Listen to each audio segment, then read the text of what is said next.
Hey, it's MLS, For the guys. aesthetics. That's why we all look at you. Aesthetics. What is going on? Why?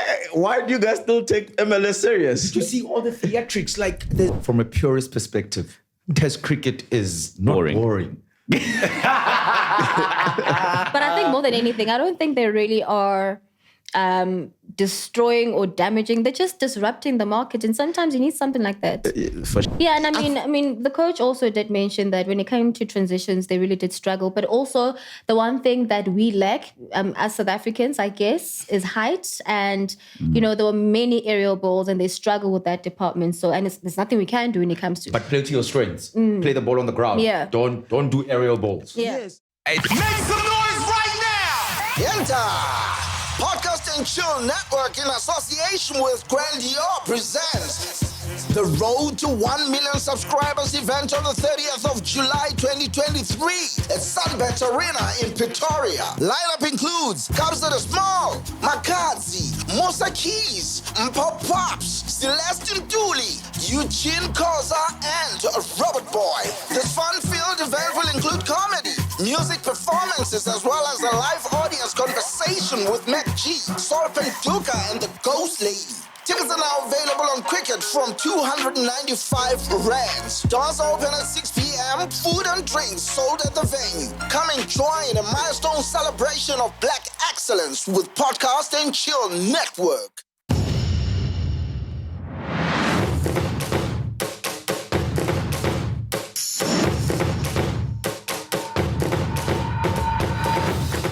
Is Nice this the 15th episode?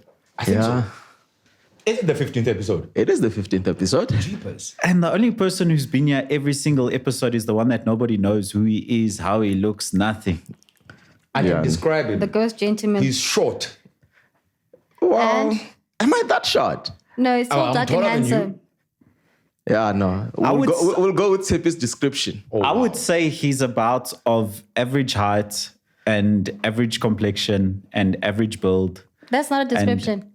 It is. It's exactly Ballpark. because ballers are going to figure that out based on that one. Some have been Speaking of, speculating, actually. are they? But me, I'm not going to say anything. I don't know him, this guy.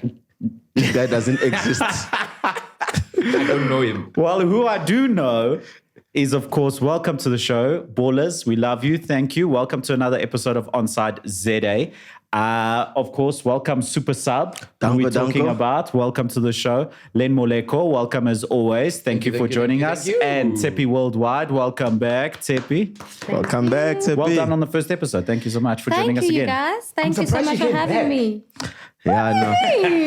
Why? I'm scared. Those three are insane. I don't want to be a part of them. Because they talk nonsense all the time. No, Shapaka hit and run. Yeah. Well, See, he's already started. Hit and run. I don't even want to entertain it, guys. Please today, please don't do that to me, please. Please. we got 2 last week. 2 good ones. I went to church yesterday. Hey, well done. Oh, well done on you. Good for you. Okay, I'm lying, but it sounded nice. So to start off with, I don't want to be boring and start off with Kylian Mbappe. Yeah. So let's start off with Premier League legend. One of the greatest of all time, in my opinion, David Silva retires from football after an ACL injury. ACL is actually claiming a couple of scalps, eh? It always has. Manyama also was ACL, right? If I'm not mistaken. And Remember, I think depending we on did- what point in your career is it worth fixing an ACL? So when you're quite late on in the career, ACL injury is not worth repairing because the recovery period is too long. True.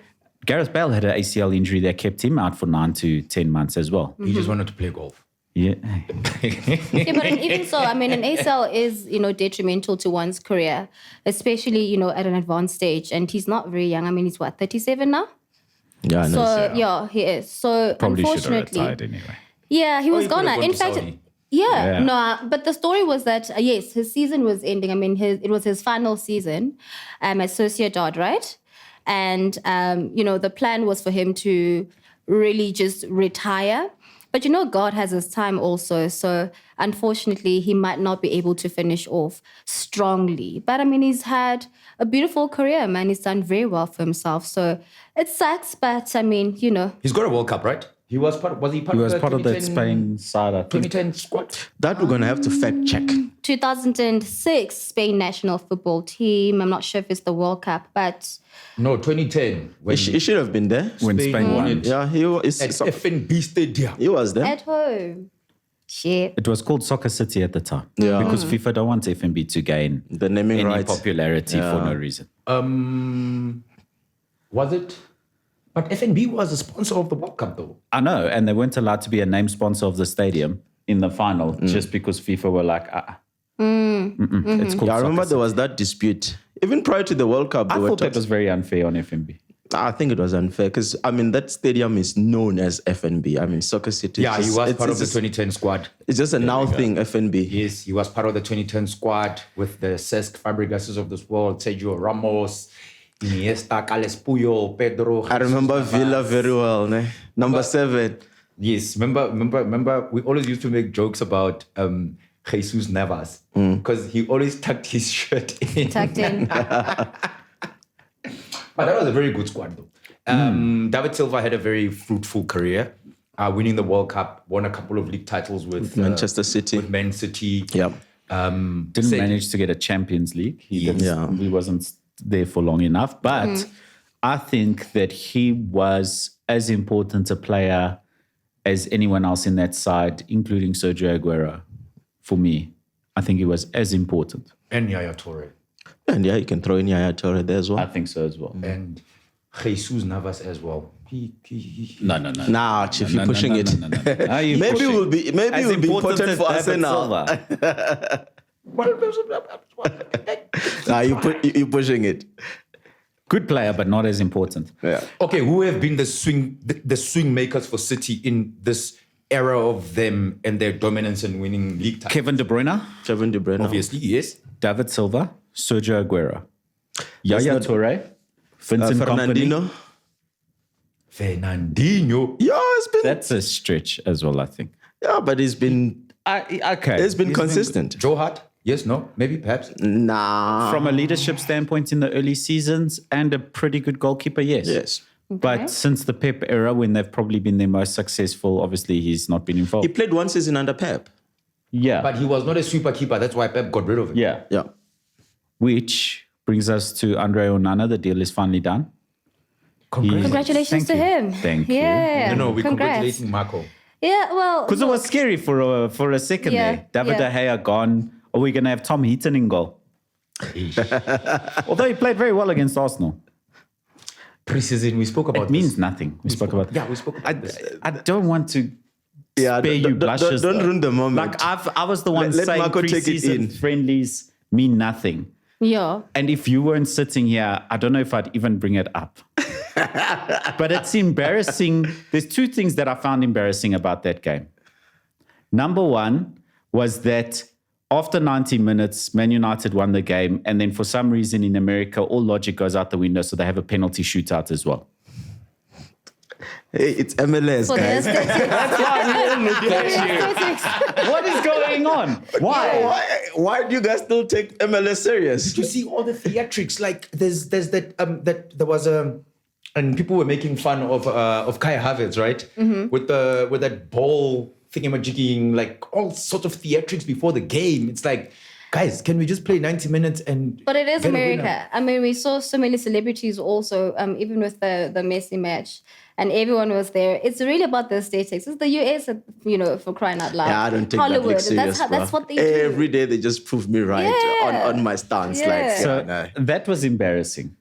And then the next most embarrassing thing, which is less embarrassing than that, I think, was Arsenal's defending, because that was poor. Hey, we're still trying to. It's preseason. It means nothing. But it But was... Timber is a good signing, though. I think so. I think, first of all, I thought Saka he played quite well with that current rotation of the squad. Obviously, him and Odegaard have a relationship already, and that pairing looked pretty good. And then just looking at Kai Havertz in an Arsenal shirt actually looks very good. Looks a good signing. And I think it brings a lot of depth to what was already a good side. Yeah, I think if you look at the Arsenal squad, I mean, from the back, injury-free Saliba as like a new signing. Yeah, no, because he's the reason why. We actually... His injury, not him, his injury. Yes, his injury got us to I blew it. Yeah, no. Yes. Well, you are used to that. Nothing new. It's just, I blew it season maybe 6, 7. No, it's season 2. Because remember we blew it the season Leicester won the title? Yeah. Because at some point we were there and thereabout looking like the business. But aging squad, not really any solid players. I mean, we had Danny Welbeck as our primary striker. Hey, man. Danny. You know, and this past season, I think Arsenal really exceeded expectations. I don't think they actually even thought they would get to where they got to. No, I agree. Now let's leave Arsenal alone, guys. We'll see this coming season. Yeah, but I mean, once again, we're going to talk about how, the pre-seasons are a bit of an indicator of where they stand and also where they need to start making, improvements and bolster their squad.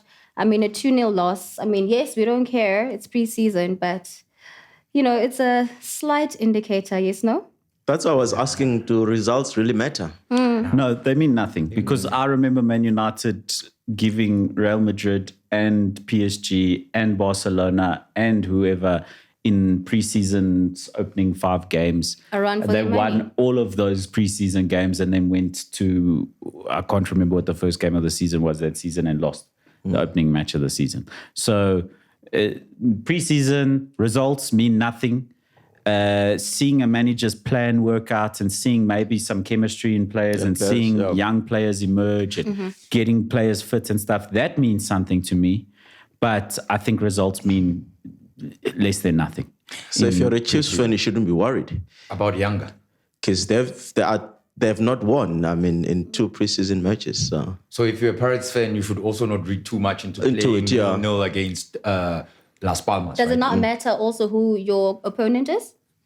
Yeah, I suppose in a way. But I mean, Sundowns will be happy to have traveled to the Netherlands and beaten go-ahead Eagles, which is not like playing Ajax or Feyenoord or FC20 Or PSV. They beat go-ahead Eagles 1-0 in a friendly match in the Netherlands. And I think they'll be happy with that little confidence booster, a preseason match, 90 minutes under the belt in the summer weather. But from that perspective, right, then it begs the question in that you are Pirates, you're playing in Spain. I think we spoke about this last week. Yeah. You're playing in Spain, you are Sundowns, you're playing in the Netherlands. Should you not rather do what Chiefs is doing and measure yourself up against the continent? Because that is where you're going to be performing.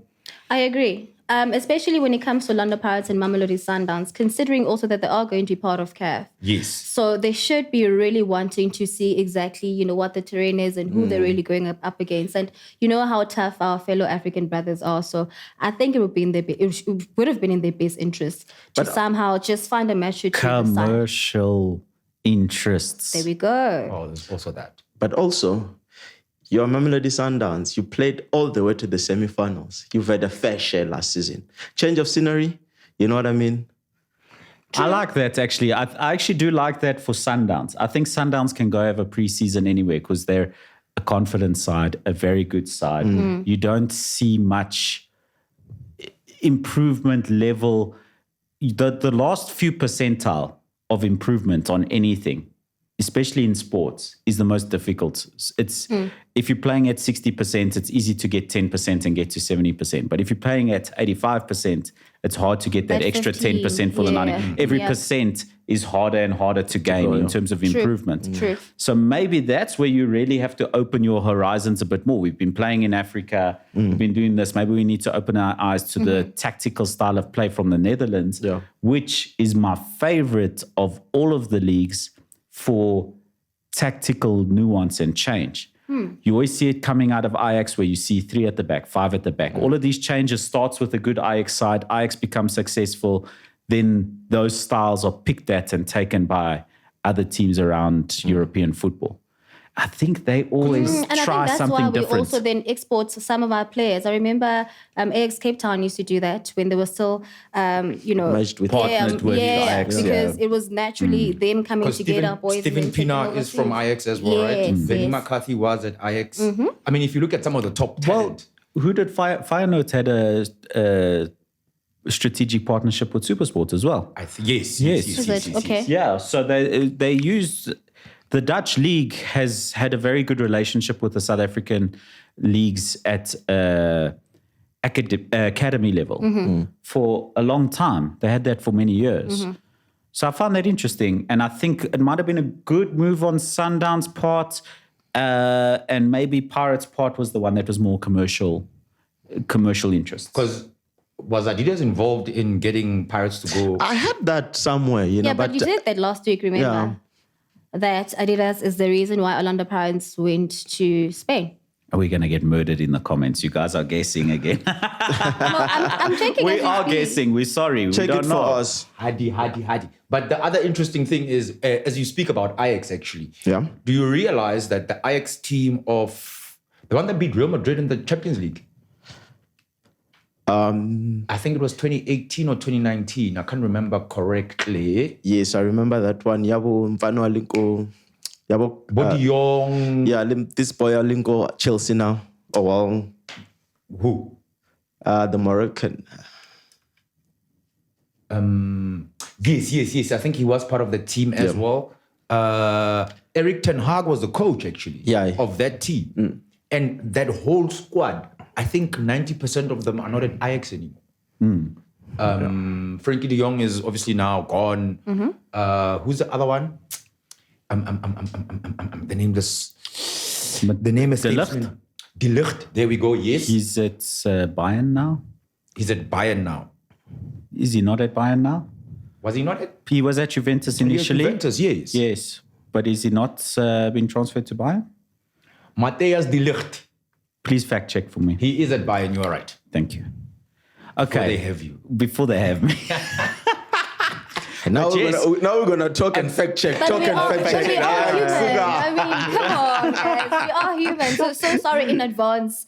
If something is incorrect, we really are trying to make sure that we fact check. But some things might just, fall into the cracks. no, it Yeah. But otherwise, I mean, if you look at what's happening with preseason now, it doesn't look like it's.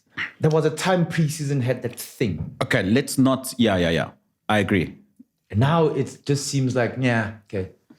Yeah, no, there's not, like I was saying the other time, that there's not much out there in the market to buy. I think a lot of talent, are sitting pretty in their teams. Are we talking transfers or are we talking You're preseason? talking preseason.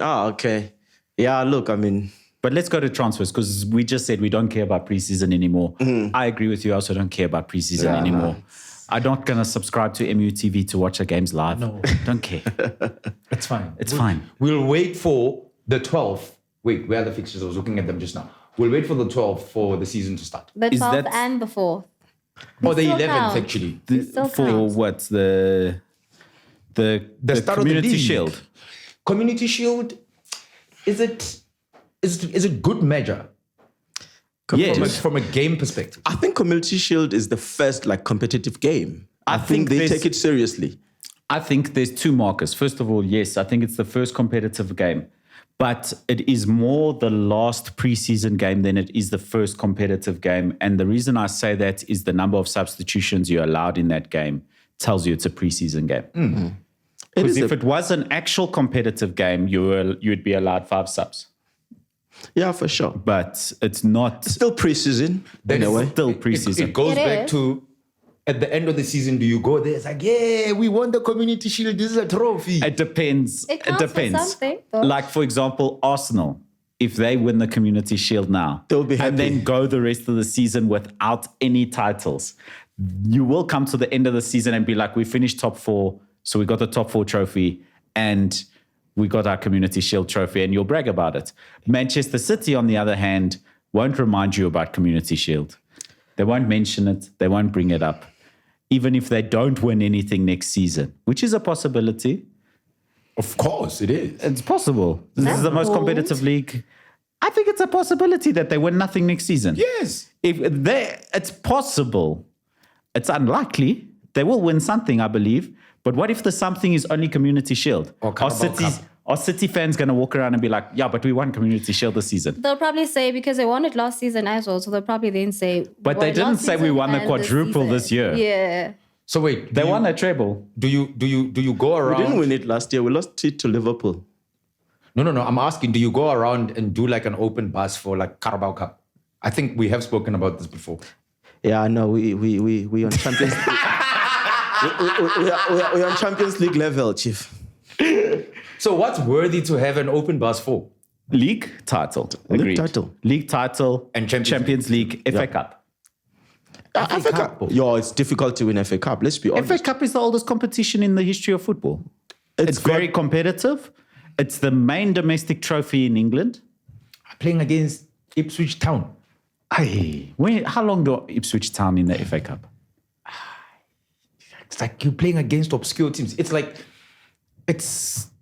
I think it started like. And you're talking about it like it's the Johnson Spain Trophy. Like, It's who goes around on something like, oh yeah, we've won the FA Cup. I know Arsenal won it record time. Arsenal fans, we've answered you. Arsenal fans, those are the ones who talk about FA Cup the most. My man, you walked right through to that one. But I'm just saying, like it's like I think for me, League and Champions League are like the worthy ones. Of course.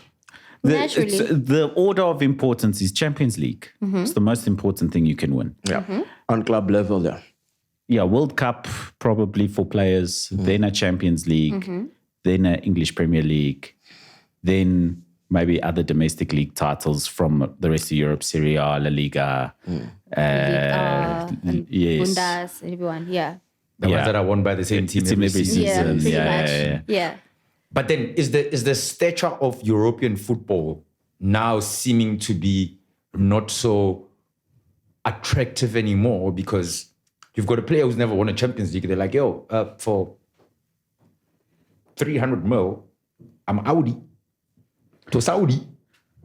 Yeah, I get what you did there. Okay. see what it is there. Let's go to it. You want to talk about it? Kylian Mbappe was offered, rumored for him in wages between 200 million and 700 million euros per year to play in Saudi League.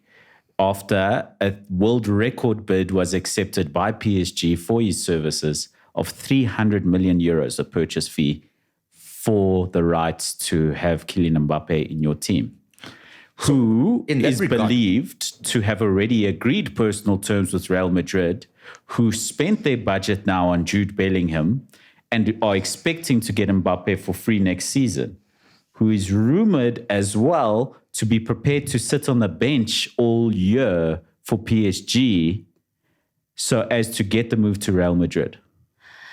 But which is in his right. Yeah, it is by the within way. his rights. But remember that, I read an article and the chairman or the management, I guess, of PSG were going on about how, they have had a relationship with him and they keep on talking about how they have developed him, they've assisted him, in his career. And it's only right that he keeps his side of the bargain. So I think they are also kind of trying to have his back, towards a corner so that he does not really make that decision. Them excluding him already, is an indication that there is some type of drama. I think that he might want to go to Saudi because I know that PSG is not going to just let him go for free. So they'd rather sell him to Saudi and he might have that 1-year contract, whatever the case is, and then be able to then go straight to Real. Well, there's no way that they're going to sign a 1-year contract for a player that they're paying 300 million euros for. Yeah. That's the thing. They're going to want him for longer. So, and also, he has to agree to those terms. yeah. So I If think he says no to Saudi, PSG are effed up. But who owns Mbappe? Well, Kylian Mbappe owns himself. Well, let's put it this way. yes. But who owns the rights for him to be a pro footballer for them and their club is PSG. Yep. PSG. So PSG are the ones who can sell it. Yes. PSG, you have to pay PSG to settle and cancel his contract before he's allowed to play professional football for another football team. PSG have to accept his And he has contract to has agree. his contract has no buyout clause. But him as a player, he also has to accept the contract that is offered to him by another squad. So if he doesn't want to go to Saudi, he's still contractually obligated to play for PSG. But if they don't want him to play, then he sits bench all year, whatever. I think Mbappe is on a pole position here. He's got them by the scrotum. I think Does he though? that's yes, absolutely. Yeah, he does. He does because the power is in his hands. Does he want to go and make hundreds of millions in Saudi League like PSG want him to? Which is, I think, the most clear factor you've ever seen in your life of financial fair play rules pinching the people at the top, which is what it's supposed to have been doing. This is why financial fair play was brought in, was to close the gap in world football because teams were getting bought out by wealthy individuals and then there was just spending money freely and ruining the ability for other teams to compete with them.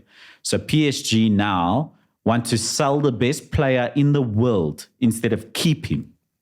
For me, best player in the world right now, or the most important one to get, right? They want to get rid of him because they don't want to lose him for free next season. It's too much of a financial loss. Yep. They won't be able to replace him unless they get money for him. That's the only way they can replace him. So do you think then the Mbappe deal, because clearly by the looks of it, PSG want to cash out, Yes, because he won't sign a new contract. right? Which in my view, they should have done last season. They should have sold him last season already.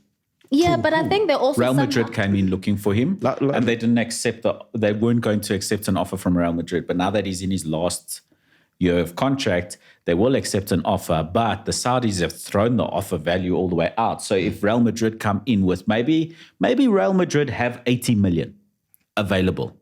Maybe Real Madrid have 80 million euros available. PSG have accepted 300 million euros from Saudi League. Yeah. They're not going to accept 80 million for Kylian Precisely. Mbappe. But is any player in world football worth more than 80 million in their last year of contract? I think Man United overpaid for Mason Mount, who was in the last year of his contract. You could have left him at Chelsea for 1 year, get him for free the next season. Yeah. But then you've got a City that can jump in and hijack the deal, or a Spurs that can come in and hijack the deal. And so are we in a buyer's market or a seller's market currently? Sellers market. Yeah, well, Chelsea, for example. Unless you're a top club, actually. Because it seems like Man United are suffering to get any decent value for pretty good players. We've got Ilanga, who's just about to join Nottingham Forest for 15 million euros. It's a buyer's market. You know, Because, I mean, if we look at the deals that have gone through now, right? Onana was how much? big money, 58 million euros. Just under Yeah, 60. Yeah. Testic was over 100. Yeah, but the British tax. Yeah. Mason Mount. Big money, 65 million. Kai Havertz was... How much was Kai Havertz? It was about 70 something if I'm not Who? mistaken. Kaya? Kai Kai Havertz. Havertz. Okay. Kai Havertz. And but then you're looking at other signings where we're talking about, last week we brought it up and you brought this up actually to me Okay, before. 70 million. 70 million for Kai Yeah, Havertz. that's the asking price. So then the prices are really, really up there, you know. Yeah. The prices are high, and I think Saudi League has thrown the prices out. Their readiness to buy players for whatever money has thrown out the value of players. Because Chelsea got a chunk of their money from Saudi. Yeah. They sold half their squad to Saudi. Sorry to cut you there, Marcus, sorry. No problem. No, I agree with you. And I think that's the thing, is that the Saudi League has maybe thrown the prices out a little bit. There's no financial fair play regulations really for them. No. I don't think they're going to suffer anything there. True. And I just want to bring up that we've seen quite a few of these this season where one transfer leads to a chain of other transfers, where we're seeing players like Alan Saint-Maximin joining the Saudi League. Yep. That is interesting. And then Newcastle are able to replace him with Harvey Barnes.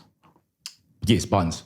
Yeah. From Leicester. From Leicester. Yes. So you're seeing a lot of that. And Wasn't he free? Who? Harvey Barnes. No. There was a transfer fee, I believe. Remember, Leicester got relegated. Yes. So, and usually remember we did speak about clauses where when a team gets relegated, obviously then the players becomes free agent. It was 39. He was not free. He was Is on a it? 5-year deal. There you go. Yeah. Is it Tillemans who was free? Yeah, it's Telemans to According to Tillemans, Villa. didn't he? Yes. He's had finished his contract. Remember, he was on loan. Let's see. According to Fabrizio Romano, Yeah. Leicester will receive 38 or 39 million pounds for deals set to be signed. Saint Maximin moves to Al Ahly. But you see, Harvey Barnes. speaking about like movements and transfers, right? One team that's Yeah, it was a free transfer for Yuri Tillemans. yes. Yes. One team that's doing their business very, very quietly behind the background. Watch out for Villa next season. yeah, we've been talking about Villa. Good side and Good looking manager. at good players. And can I tell you we were talking about players being very expensive at the moment. You know who is an absolute bargain buy is Ulisse from Crystal Palace. He has a buyout clause of 35 million. Wow. Yeah, 35, it's a bargain in this current transfer. this climate. In this market, 35 is a bargain. Absolutely. Where you've got a Mason Mount who cost as much as a Declan. Did you ever think Declan Rice last season, would you ever have valued him at 100? Yeah, look, I mean, Declan Rice, that 80, yes. So Michael Olise, this is another one of those transfers that may lead to a few things. Manchester City and Chelsea both interested in Michael Olise. Buyout clause is cheap. Definitely going to go. Crystal Palace aren't going to be able to hold on to him. They've already lost Wilfried Zaha, who has just joined Galatasaray on a free. Saw that, So yeah. he's off to Turkey. Good move. For him, I think Galatasaray, Champions League. Icardi, Zaha, Champions League, got a chance to show something. I think Wilfried Zaha, minus what he did with Alex's daughter, rumored to have. What? Let's hear the scoop. Wait, why did he leave Man United? Hey, okay. Because, let me explain. That's what I heard. I could be wrong. Okay, Len. But he left Man United after Sir Alex left. He was Sir Alex's last signing, and he left during the David Moyes era. He actually played under David Moyes. Sorry, it was not Alex's daughter. Sorry, it was Moyes' daughter. Yes, sorry, not Alex. It was David Moyes. Hey. Rumor has it. So do you guys think that, once again, I'm going to pose the same question, the potential move of Kylian Mbappe, is that also going to have a bit of a snowball domino effect on everything else that's happening? At very least, a small effect. So if Mbappe leaves now, there will obviously be funds for PSG to attract the targets that they've been looking at. Now, one of the affordable targets of a top-level attacker that they've been looking at is something we brought up, is the Dusan Vlahovic from Juventus. Affordable deal, which will then allow Romelu Lukaku to leave Chelsea and go to Juventus, where he will be stoned to death by Inter fans. And then Harry Kane might go to Also, What's happening with PSG? Harry, by the way? What's the latest? well, his wife's looking at houses in Munich. So maybe the Bayern Munich No? thing. Okay. But there's also Sadio, who's rumored to be also going to Saudi. Mane? well, Mane is going to go to Saudi. I want him to think- go to Saudi. Why? I still think there's still legs in him. Maybe a season or two. Yes, I know he He wanted thinks to. that, but Bayern don't think that. Can I tell you why? I think Sadio Mane has done well for himself. He's won Champions League with Liverpool, won the league now with Bayern, even though they don't acknowledge him as one of their contributors in a way. Andile Jali vibes. You get what I mean? So I feel like, Saudi for Mane will make sense will make financial sense, because Mane is a big boy in Senegal. He helps community. He builds stuff for Senegal. Yeah, as a community so builder. so for me, if Mane goes to Saudi, it's a big win for Senegal for me. So then, which begs the question, right?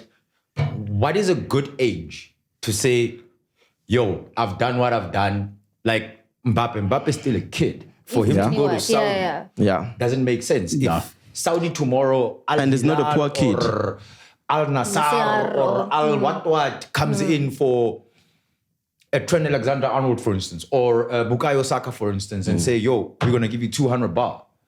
Must they take it? Yeah, no, it's a tough one. For my selfish reason, like I explained, but he's only 31. Coming to think of it, I think I must still want him to play another 2-3 seasons in EPL. I'm just giving an example. I know I'm backtracking from what I said earlier, but at 31, he's still got a lot to offer at highest level, So the age, I'm saying 35. I mean, you had... I think Zlatan it depends on the player. Okay. Yeah, you had a Zlatan who retired at 41, right? Oh, Ibrahimovic. Yes. Yeah. You had... but he's not human. Yeah, he's a lion. Yes, we know. He's a super saiyan. You had Gigi Buffon who played past 40. Goalkeeper can go long. Goalkeeper doesn't count. Goalkeepers can go forever.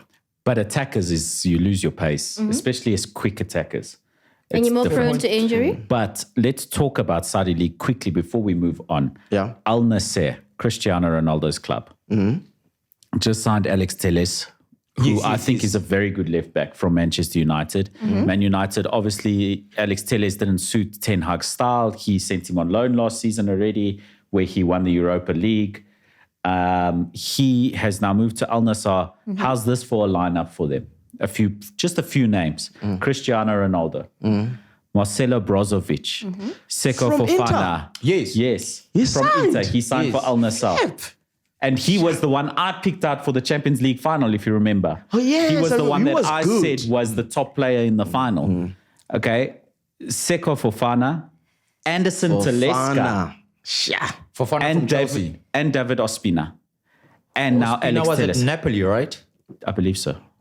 Because he left Arsenal, went to Italy. Yes, he was at Napoli. Yes. So, how's that already looking for a side, the one who's rumored to be putting in the bid for Sadio Mane? You're not joining a bad football team. Yeah. You're not joining the greatest league in the world, and you're not going to play Champions League and whatever, but you're going to make a lot of money playing in a very good football side. So essentially what you're saying is if tomorrow teams in Lesotho start having money, I don't know from where, all our top players, the Tembas Wanis of this world, the Antile Jalis, the Shaloliles and everyone. Can I answer that for you? Vincent Poules, please answer. 100% yes. Follow the money. Go. Okay, so here's my argument, or here's my gripe.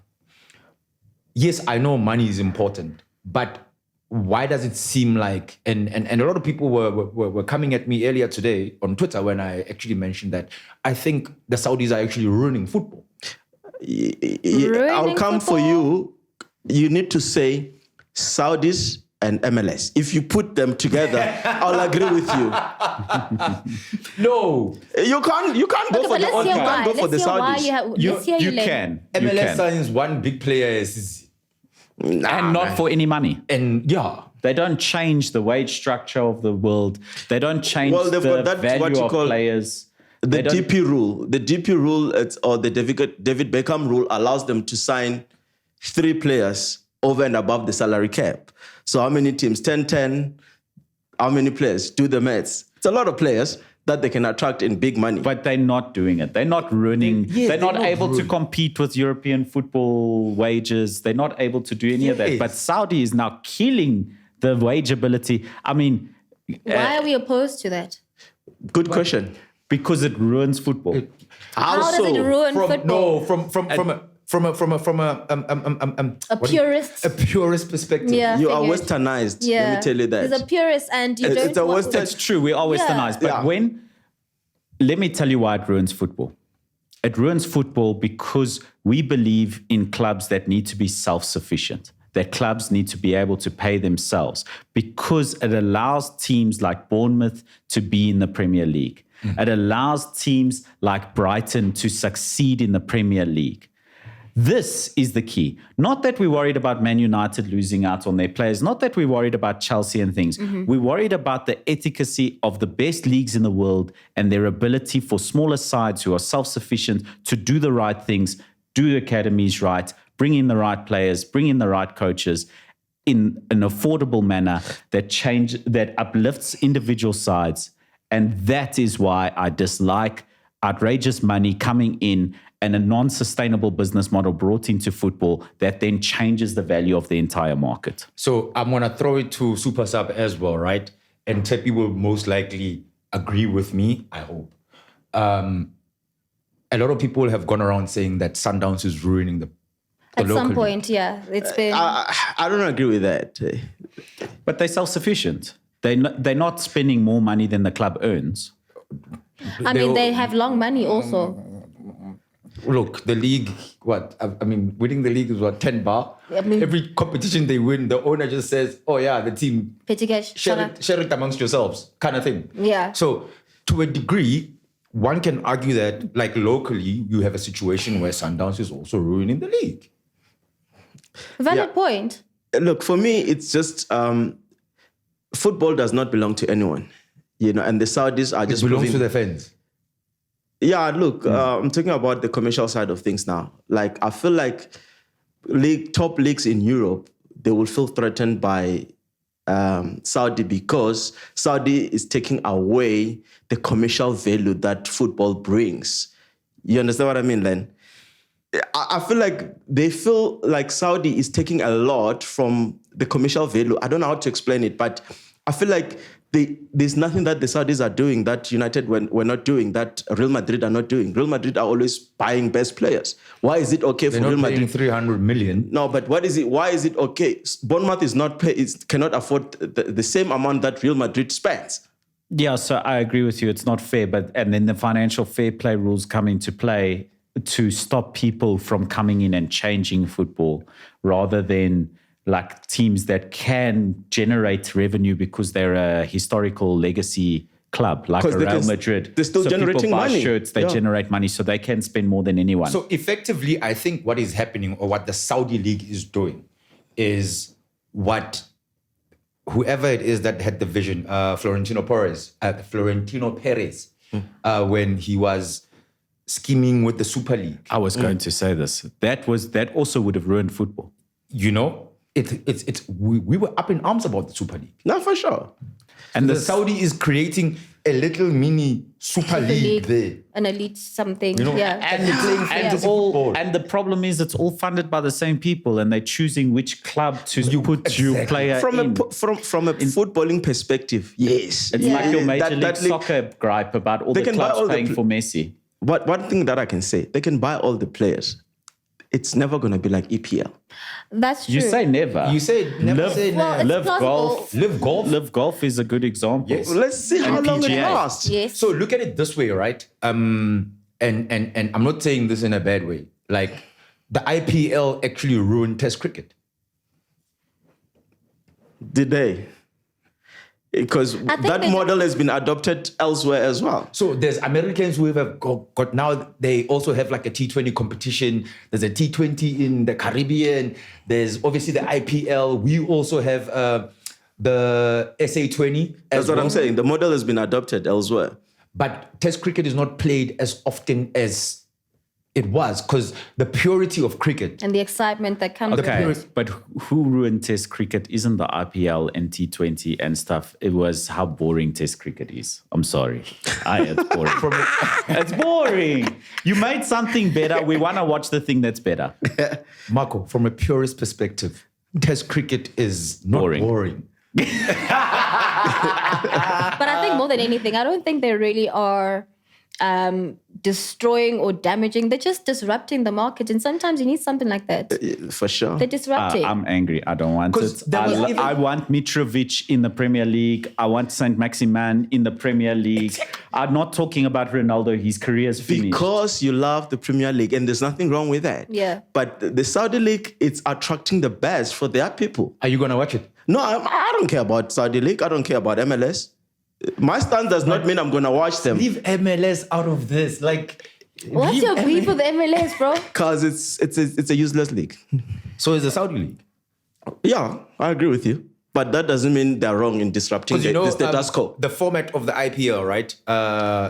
In India, they tried to have this Super League type vibes thing. It didn't really do not take off the way it should be. But maybe what that's the the Saudi case. are That's going doing, to they're be the just case disabling then. the status quo. That's what I'm saying. I mean, that might be the Okay. same case with Saudi. Let's see what happens. Ballers, here comes conspiracy theory time.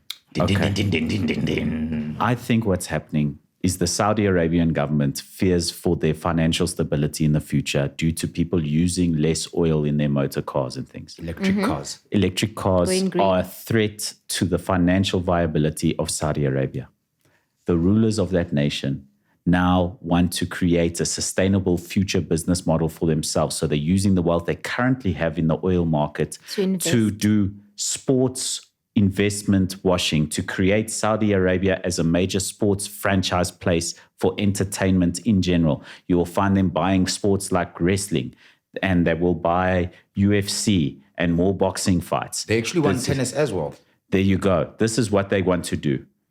Ballers, if you want your sport to be pure, buy a V8, use lots of petrol. Pollute the planet.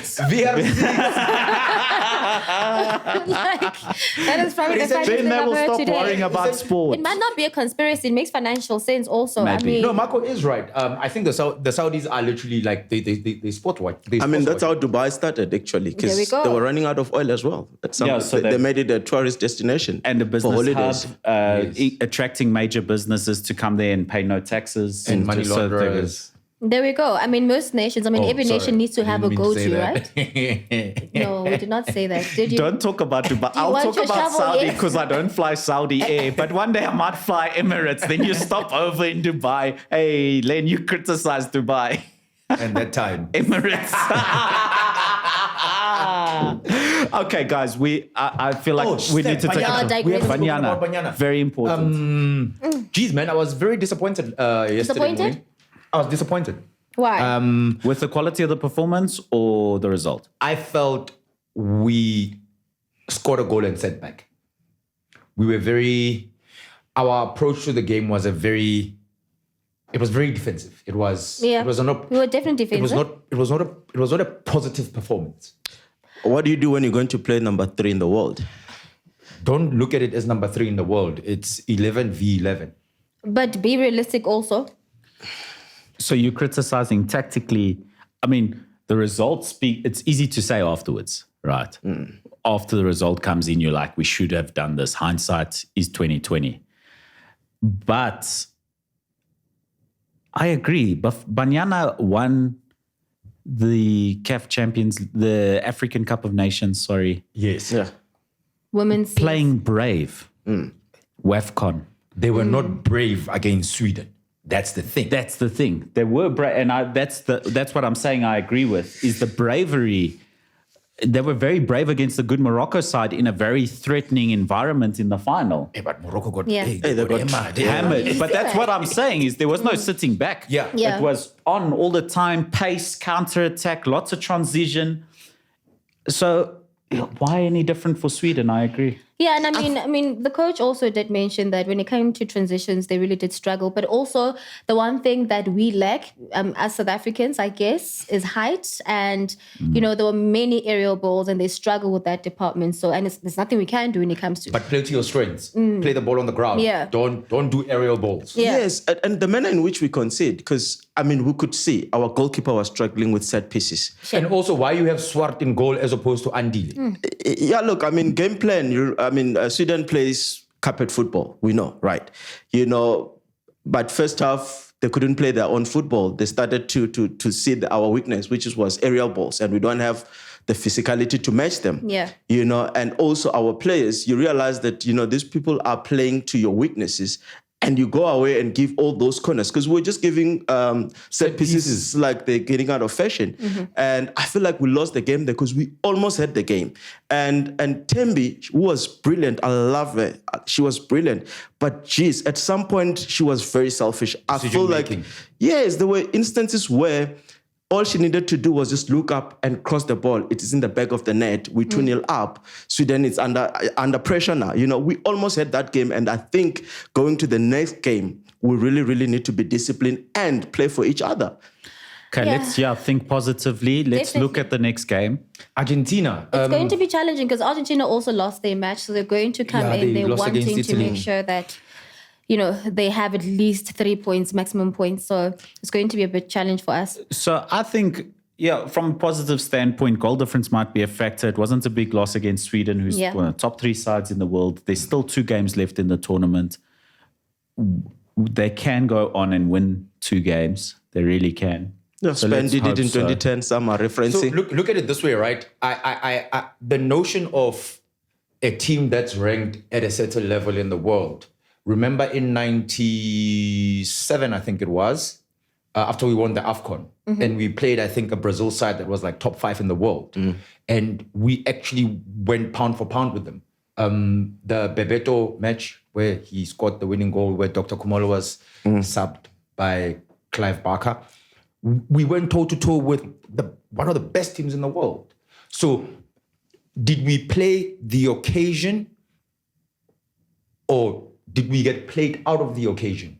Did the girls go in thinking, Sweden is ranked 3rd in the world? Yeah, and confidence also is a contributing factor. And I don't think our girls are as confident yet.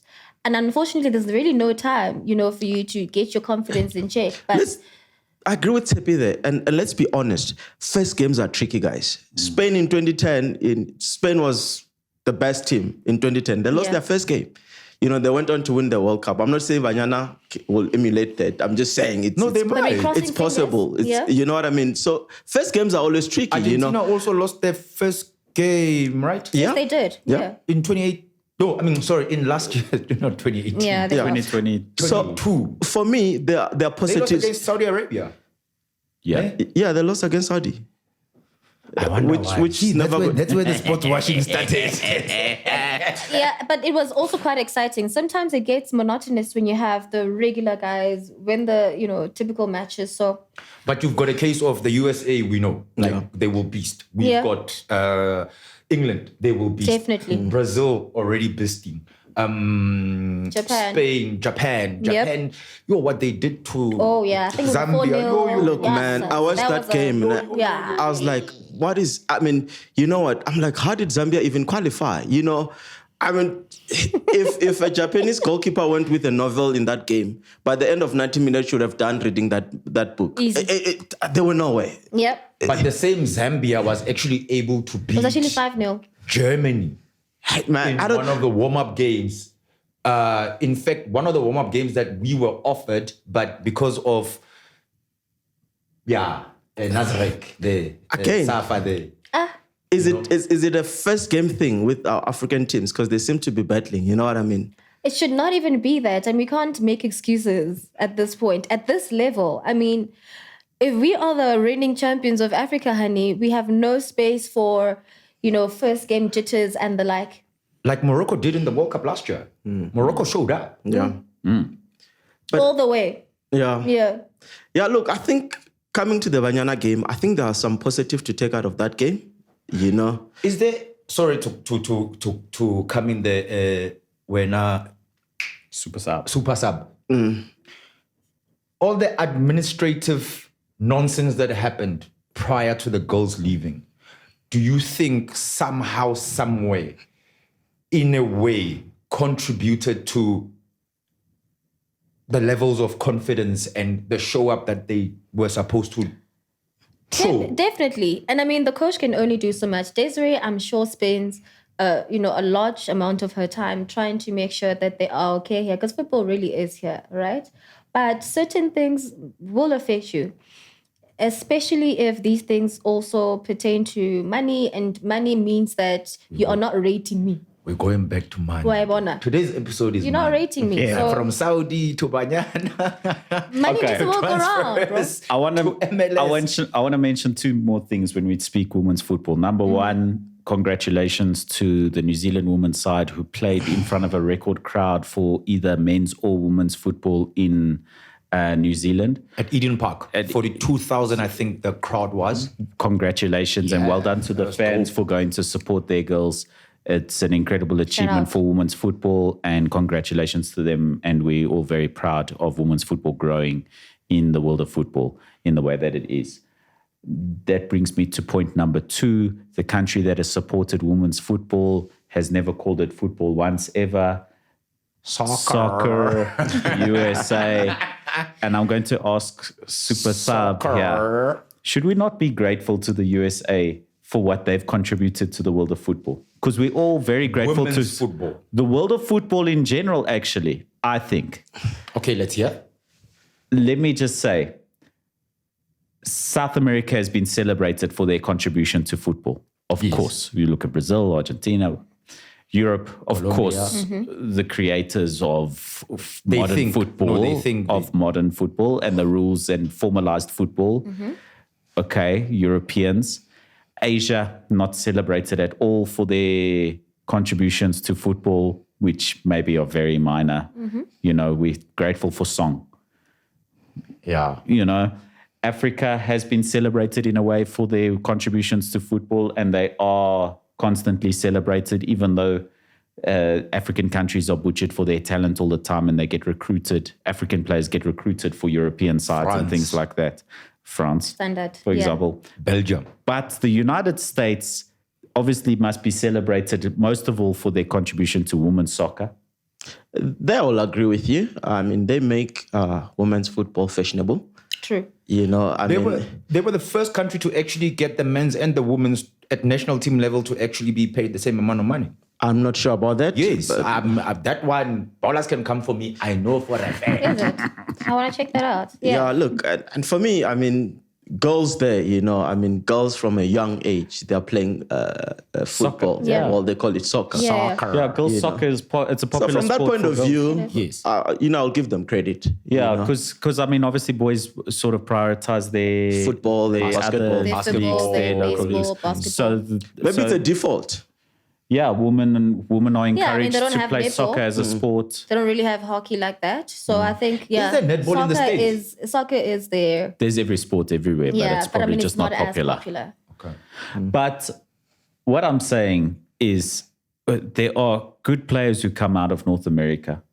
North America invests a lot of money into the sport Who of was the football. guy who played for Fulham? And yes, Donovan. Landon Landon Donovan Donovan. was a good Dempsey. player.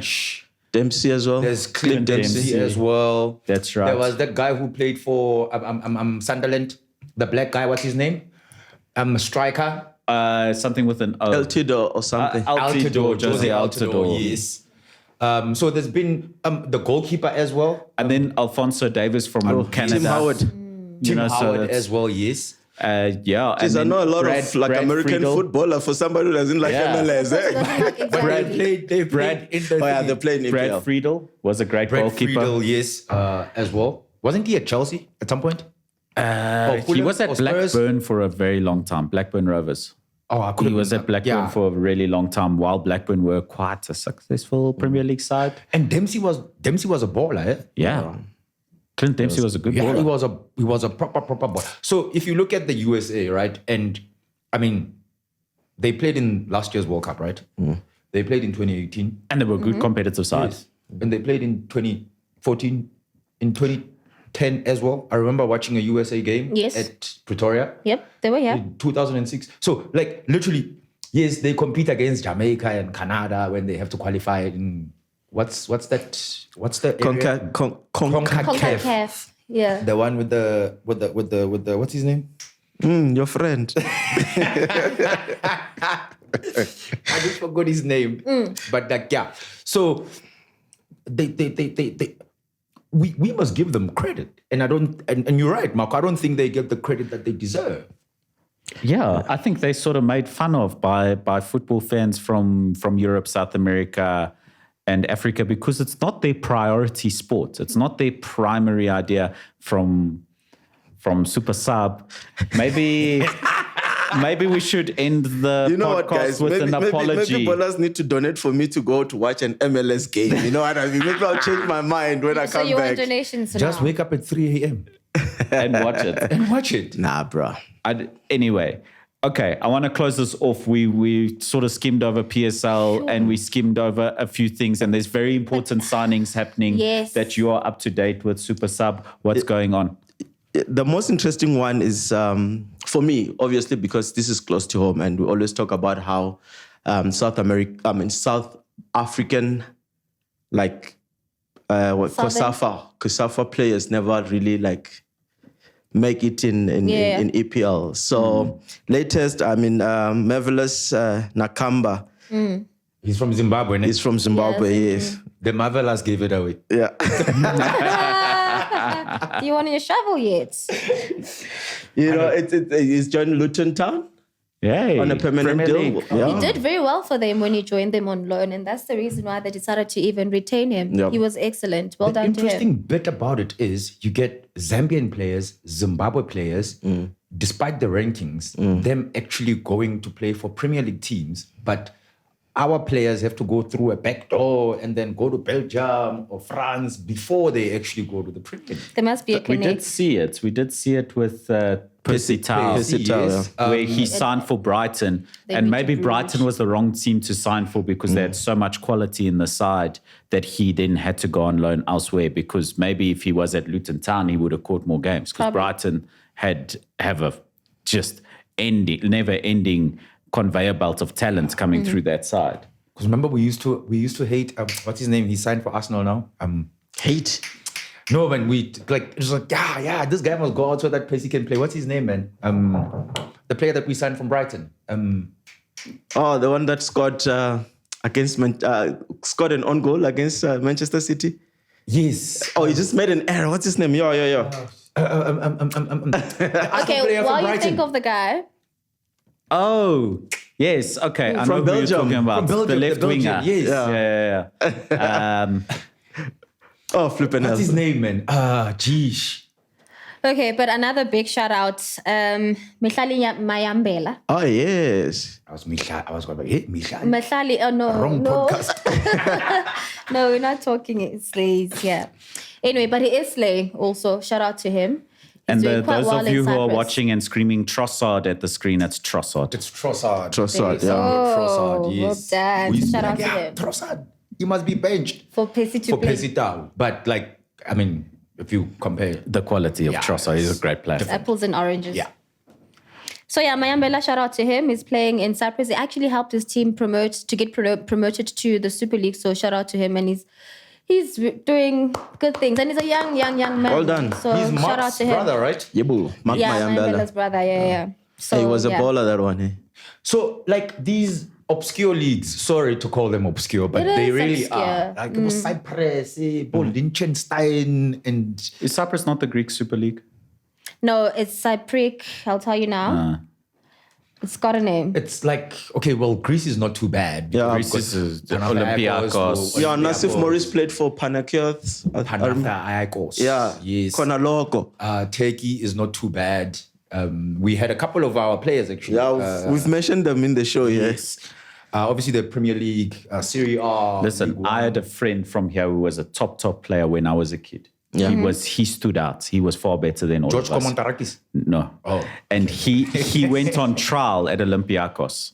Yeah. Oh. He went on trial in Olympiacos, and while he was there on trial, he picked up a ball that the first team had kicked over, and there stands Rivaldo standing there.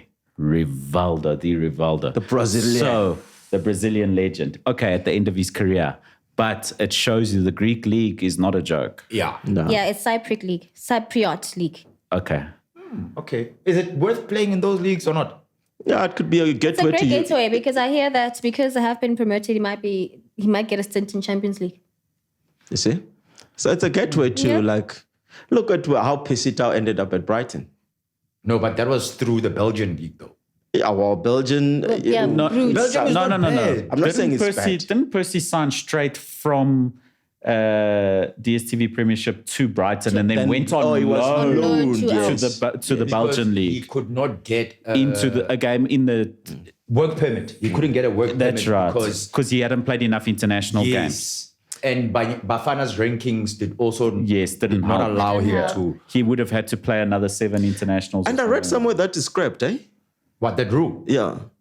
Well, not even here for South African League. Like, even if you want to play for DStv Premiership, you have to, as a foreigner, You have to get a work permit, you have to have played a certain number of games for your country. Like Yeah, but- United. I'm talking about the. I saw that, and they did say that you have to have played a certain amount of matches. Yeah. Even thingy. There was an issue. Get your jobs in the DSTV Premiership on LinkedIn. Send the CV. That was the first. I couldn't I was believe pleasantly it. surprised. I was like, oh. Hey, Tabora Khale and them, the guys that are at Township Rollers. Yeah. There was an issue with them having to have played a certain number of games for the national team for them to be allowed to sign for Rollers in Botswana. Yes, but I think what is scrapped is the ranking. Oh, the ranking, it's just the number of games for your country. Yes. Okay. We can check that. It doesn't matter what is your ranking anymore with Okay. EPL. Another African player, Orlando Pirates is really wanting to get him in their books. Omala, I believe Benson Omala, coming from Tanzania. Oh yeah, he's One done of the well. top goal scorers in his respective league. And Orlando Pirates needs him. And the story is that they need him because they are going to be part of CAF, obviously, because they finished second. And they need a person who's going to be able to score goals. Thoughts? Yeah, no, I mean, if somebody can score 26 plus goals a season, 26. In which yeah. league? In Kenya. it does not matter. Kenya Premier League. My man, we haven't done 20 in a while, eh? We haven't Yeah, done no, 20 anymore. I Shalile don't did think it, we have. recently. No, So combined. Why now you are talking about net Combined competitions. I'm talking about in the league. yes, what I'm saying but I is, don't know if we expect it does not matter. If you can score 20 goals combined, it's a good return. It actually if you is. are playing professional football and you score 25 plus goals, you are worth it to look at. Excellent. Marcus Rashford celebrated for exactly this reason. The As first well. Man United player to score 20-something goals since Cristiano Ronaldo in a season. Yeah. So it is... It's an accomplishment. Really? Yes. Well, anyway, Haaland will look at that and be like, really? Ooh, guys, exactly. Yeah. Yeah, it's not human. And guys, Robert the Chiefs... Lewandowski will look at that and be like, really? How many Mo are Salah there? will look at that and be like, Yeah, I mean, our top goal scorer Harry last Kane will look at season that and was be on like, 12 really? points. I mean, 12, yeah, 12. There we go. And 3 So, assists. What's a good average for a striker to have in a season? 25 plus. If you can have a return in any league in the world, if you can have a return of 1 goal for every 2 games played, On average, okay. that is an incredible return. So in the And how many matches do we have in the season? So locally, locally- it's 30. Premier League is 38. So we're looking at 17, 18 goals? Majority of you top can- leagues is 38 in Because they've Europe. got 20 teams. They've got Yeah. 20 teams, yeah. Yeah, so I think that in terms of league goals, if you can score 1 goal every second game on average, that's an incredible return. Even if you include outside competitions, etc., that is a top return, and you're considered a top striker if you're able to. That's 15. Eh? 15 locally. And in like Premier League, it would mean 19, 19. 18, 19, give or take. which is a very good return of league goals. And then obviously the really, really top boys who've blown it out the water. We look at Luis Suarez and players like the and Ruud van Nistelrooy. We look at Robin van Persie, players Thierry who have Henry. scored 30 goals did in a that. season. Which Van Persie? Arsenal or Man United Van Persie? Both the same one. The one that we took from you when he was great and we kept him great for 1 year, then ruined his life. That one. I don't know. But these are the sort of stats. It's outrageous if you're scoring over the 18 or 19 average in a season. Then you're really top players like Suarez, like Edinson Cavani's of the world in terms of his returns in France and Italy. He was deadly for PSG though. He was deadly for Napoli before as well. Yes, because that's where Napoli actually got him Yes. from. Yeah. Before that's where PSG got him from. Yes. And his partnership with Marek Hamsik at the time was incredible. Yes. So anyway, guys, It's been real. It's been thank you so much, Tsepi. Thank you for joining Darling. us once again. Thank you for having Tsepi me. Worldwide, Len Moleko. She behaved today. Did you notice that?